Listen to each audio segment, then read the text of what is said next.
Well, g'day, how's it going? Welcome to my YouTube channel again.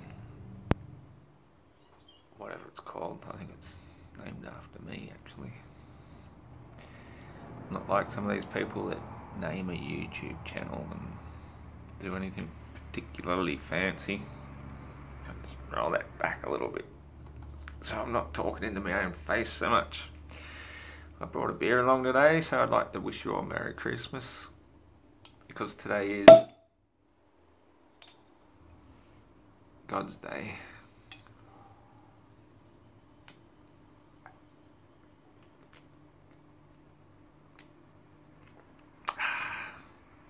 And that's one of the finest yet.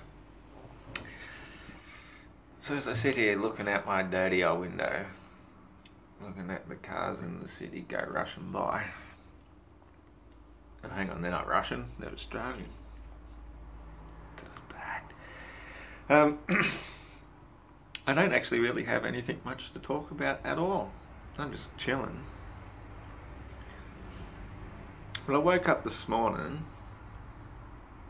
I tend to do that most mornings, except the ones where I don't. That's never happened yet, because otherwise I'd still be dreaming.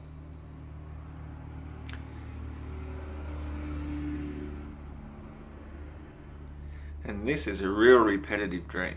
Like, I have a lot of repetitive dreams, and I often look for meaning in some of them, and other times I just think they're repetitive dreams and say I don't look for too much meaning in them. But bloody hell, I love dreams.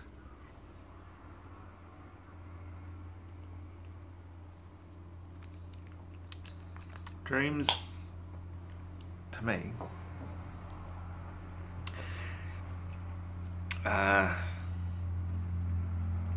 doorway into other dimensions, and I believe we go into real dimensions.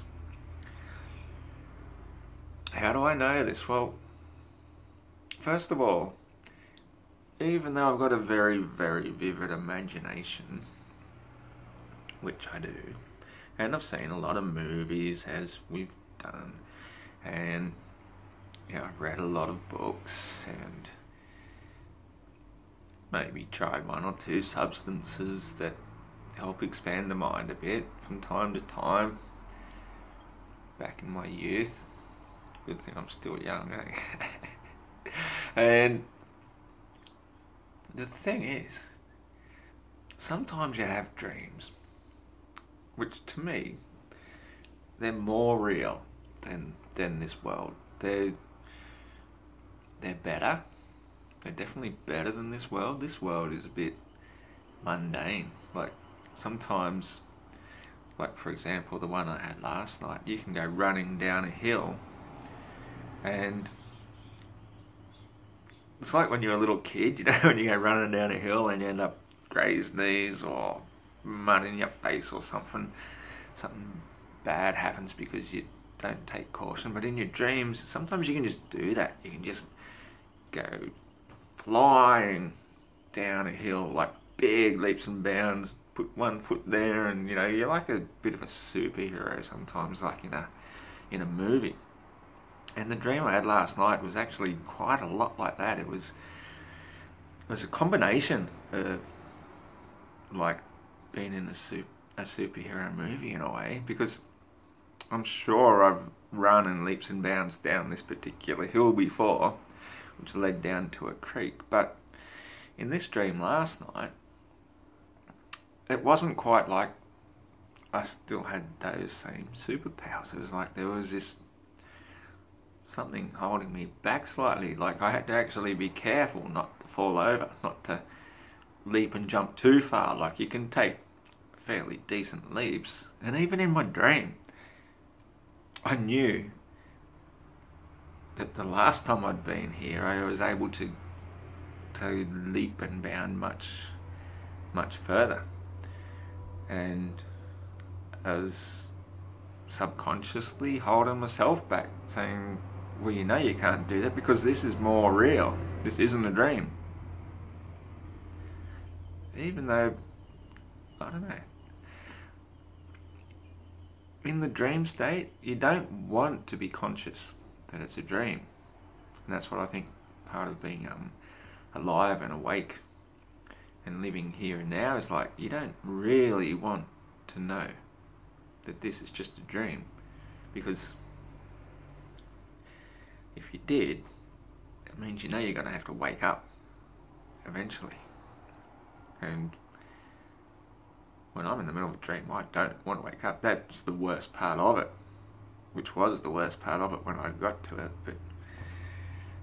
But in this dream, it was quite weird, because I was actually, I don't know, there was other people around, but my son, Jack, had gone astray. And I sort of saw him running down this valley somewhere. I don't know what he was running from or why he was running, but I knew he basically had to go down into this place. And so when I realised that my just only instinct was, oh, I'm going to go find him. And so that's how I ended up running down this hill in leaps and bounds, and finally thinking, oh shit, this is muddy and slippery, I got to be a bit careful here. And anyway, I got down to the creek. Hard to explain how this creek works. It was messy and dirty, and the further down the valley I got, the more swampy and shitty it got. It was pretty shallow and all that, and then I thought, no, I've got to find him. I'm just going to jump in here and persevere. I'll get through this, because it looked like solid ground, but what actually it was this massive section, and it turned out to just be mud. Nothing but sloppy, slimy, very wet, mostly water type mud, you know, almost like pig shit type mud. It was just horrible, and I thought, fuck, I've got to get out of here real quick. And then I realised I'm pretty well stuck in this shit. Fortunately, I had a stick with me, because in dreams you can just manifest the stick that you usually carry with you anyway. So that was with me, so I was able to push myself to the bank just, and then find some, I thought it was reeds, but it actually ended up being a hose. So somebody, obviously once when the water's running clear, had run a hose down in there for pumping clearer water out. And I was able to pull myself out of that, got out of that really sticky sort of horrible situation. And then I crossed over to the next creek, and the next creek was like quite different. I'd entered into a whole different realm altogether, and it was just quite, how do you explain it? Like, it was dark. The whole thing was sort of dark, but not dark as night. You could see into the water, and as I went down to the water, about to step in, and I did, cleared some of the mud and shit off my hands and feet because I was covered in the stuff. Down there in the water, I saw a fish.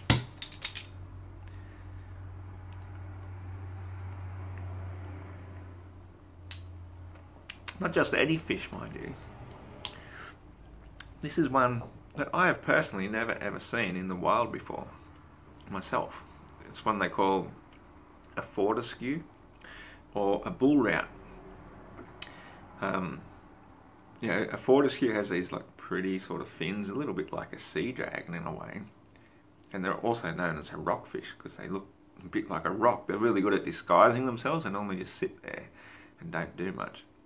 And if you touch one or step on one, you get a sting so painful that you kind of, I've heard stories of fishermen, when they get stung by one on the hand, they actually put their hand against the boiling hot water pot to burn it, to numb the pain. That's how painful it is. So I knew that these things were pretty darn dangerous. And so as I'm sitting there, I'm looking at it, I'm going, I once used to have one of them back in the days when I had my pet store down in Byron. I had one that somebody caught from the wild and in one of my fish tanks. And they're awesome fish to keep as pets, honestly.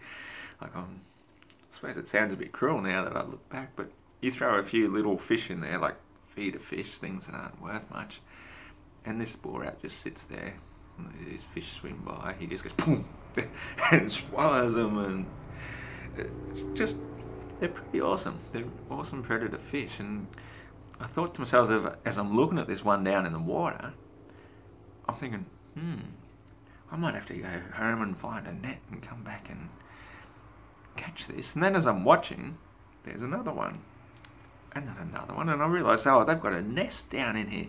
I said, oh, this is a breeding ground for them. This is where they're breeding.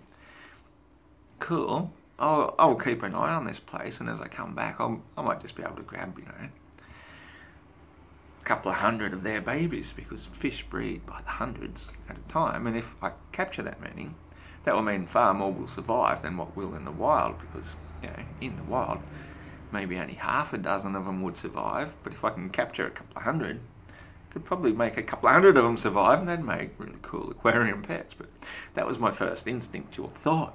But then, as I'm looking further, behind me, underneath here, then there's a bit of a cavern, a cave sort of thing.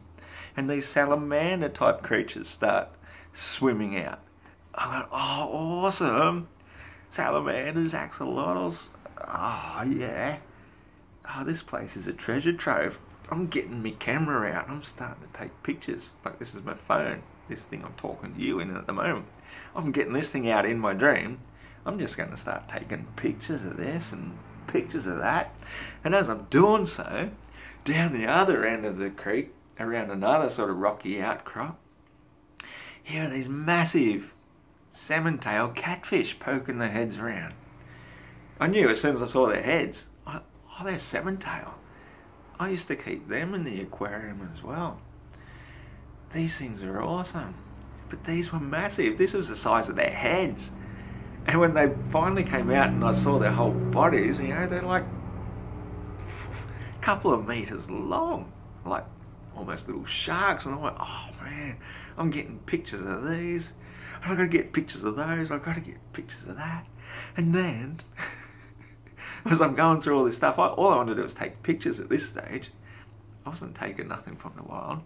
Then, things turned even more differently, because then from the other side of the bank, behind the rocky outcrop, walked out an elephant.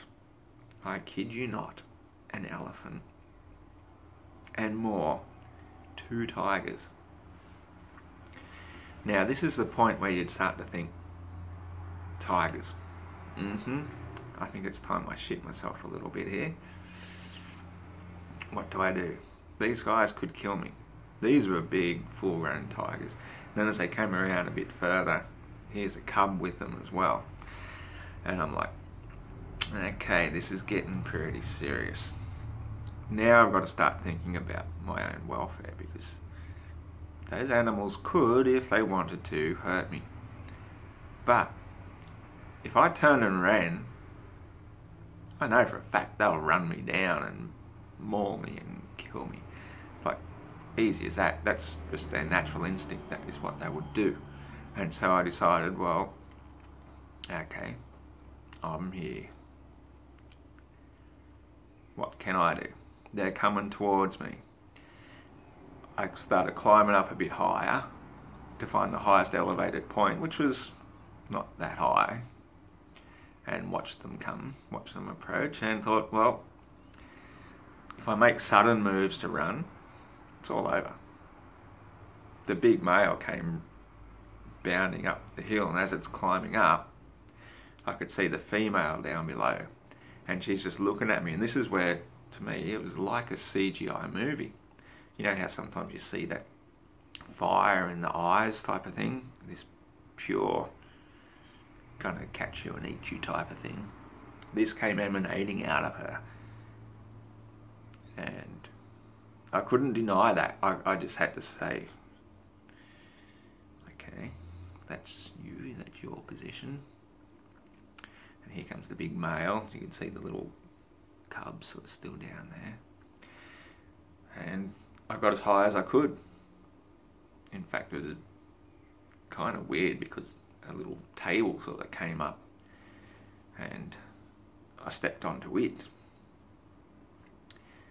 And the male obviously He wasn't taking no shit. He came right up to me and he jumped on the table right in front of me, and he was there ready to kill me.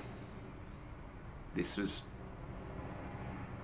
dead set in my dream, and I thought, well, I'm not running anywhere. I'm standing my ground. And I know for a fact when you stand your ground and you say no, no. And so I did. I told him, you are not killing me. And I pushed my hand in his face, and then his big paw came out and just like smothered mine. Like my hand was tiny under his paw, and I just knew if he pulled his claws out and ripped, he could draw my blood, but he didn't. And he stood his ground again, and I just pushed him in the leg and just went, no! And his leg was just like an iron bar. It just would not budge. Just wasn't going anywhere. But this lion, this king of the jungle, tiger I should say. Did I say lion? I mean, he was a tiger all along, sorry. Lions are king of the plains. This was a tiger. Can't believe I got that wrong. There were tigers all along.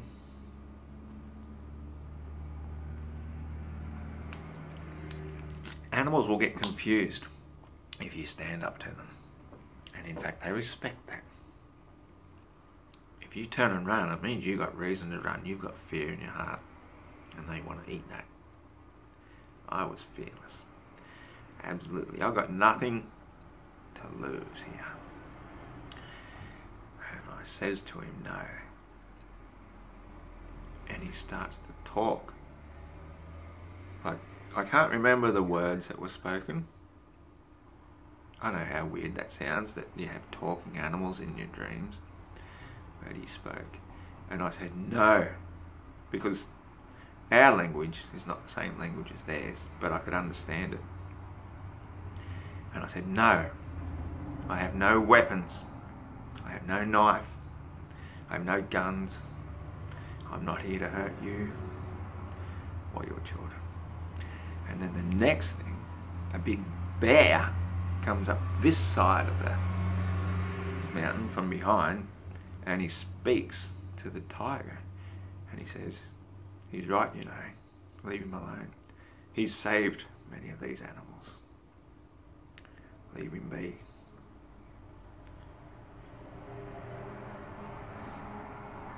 And that's when I woke up. I was spewing because I wanted to talk to the bear. A talking bear.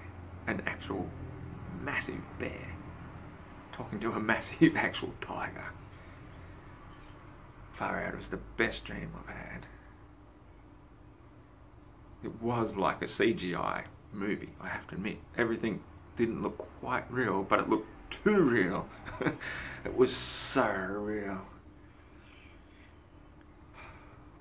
There was more than just the bear there too, I might add. I can't remember everything because dreams are like that, you know, there's always lots of side characters and things going on. But the bear stood in my defense and said, I'm pretty sure from memory he said, remember he saved those 2 salamanders. Which, I don't know, maybe that's just a metaphor. I've saved a lot of animals in my life. Insects. I mean, I've killed a lot of animals in my life, I have to admit. I can't deny that. I've done a lot of harm. But I think overall I've done more good than harm. And I haven't got any hatred in my heart for animals. And I think that this is a sign to say we have to stop killing all animals, whether we love them or hate them, fear them or loathe them or love them.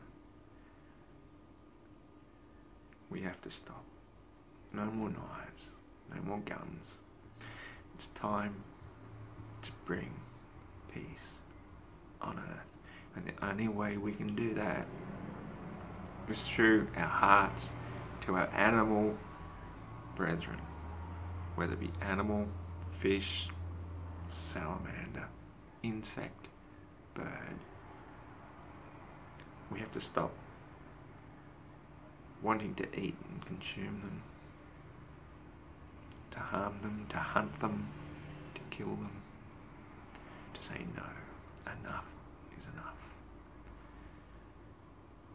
We can literally make a heaven on earth if we have peace in our hearts, strength and courage in our hearts to say no. No. I love you, my brother. You are my brother. You are my sister. And I love you.